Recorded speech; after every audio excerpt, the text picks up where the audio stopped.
ରାହୁଲ, ଆଜି ତୋ କଥା ନା ମୋର ବହୁତ ଅଧିକ ମନେ ପଡୁଛି ରେ। ତୁ କୁଆଡେ ଚାଲି ଯାଇଛୁ? ତୁ କଣ ମୋ ପାଖକୁ ଆଉ କେବେ ବି ଆସିବୁନି? ଜାଣିଛୁ ନା, ଆଜି ଘରେ ତୋ ପ୍ରିୟ ଖାଇବା ବନା ହେଇଛି, ହେଲେ ଖାଇବା ପାଇଁ ତୁ ହିଁ ନାଉ। ନା ତୁ ଖାଇବା ପାଇଁ ଅଛୁ, ନା ତୋ ହାତରେ ମତେ ଖୁଆଇ ଦେବା ପାଇଁ ଅଛୁ। ତୁ ଗଲା ପରେ ମୁଁ ପୁରା ଏକା ହେଇ ପଡିଛି ରେ। ସବୁବେଳେ ସବୁ ମୁହୂର୍ତ୍ତରେ ତୋ କଥା ମନେ ପଡୁଛି। ତୋ ତୃଷ୍ଣା ତୃଷ୍ଣା ଡାକ ମୋ କାନରେ ଗୁଞ୍ଜରିତ ହେଉଛି। ତୁ କୁଆଡେ ଚାଲିଗଲୁ ମତେ ଛାଡି?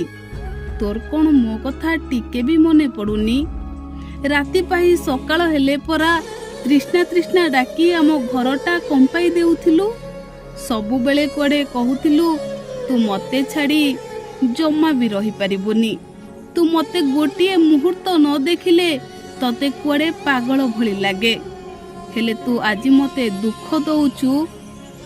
ଆଜି ମୁଁ ଏତେ କାନ୍ଦୁଛି ତତେ ମନେ ପକାଇ, ହେଲେ ବୁଝାଇବାକୁ କେହି ନାହାନ୍ତି ରେ। କାରଣ ମୋ ମନ କଥା ତୁ ହିଁ ତ ଏକା ବୁଝୁଥିଲୁ। ହେଲେ ମତେ ଏକା କରିଦେଇ ତୁ କୁଆଡେ ଚାଲିଗଲୁ?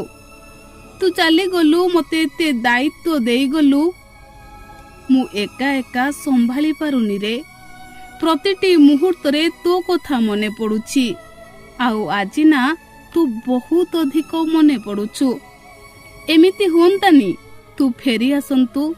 ମୁଁ ସତ କହୁଛି ରେ, ମୋର ସବୁ କିଛି ଦେଇ ଦେଇକି ତତେ ହିଁ କେବଳ ଚୁଜ୍ କରନ୍ତି। ମୁଁ କୁହନ୍ତି ମୋର କିଛି ଦରକାର ନାହିଁ, କେବଳ ମତେ ମୋ ରାହୁଲ ଦରକାର। ଦର୍ଶକ ବନ୍ଧୁ, ଏମିତି କହି ସୋସିଆଲ ମିଡିଆରେ ଏକ ଭାବପ୍ରବଣ ପୋଷ୍ଟ କରିଛନ୍ତି ୟୁଟ୍ୟୁବର ରାହୁଲଙ୍କ ପତ୍ନୀ, ଆଉ ଯାହାକୁ ଦେଖିବା ପରେ ଲୋକଙ୍କ ଆଖି ଲୁହରେ ଓଦା ହୋଇଯାଇଛି।